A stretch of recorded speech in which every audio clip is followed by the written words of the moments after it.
Šiandien papasakosiu jums truputį istorijos kartu su Katinu apie numerologiją.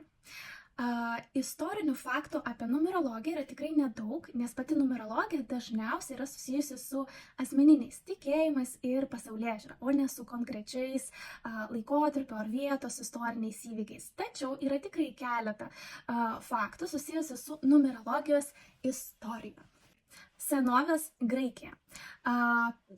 Pitagoras tai buvo senovės graikų filosofas ir matematikas.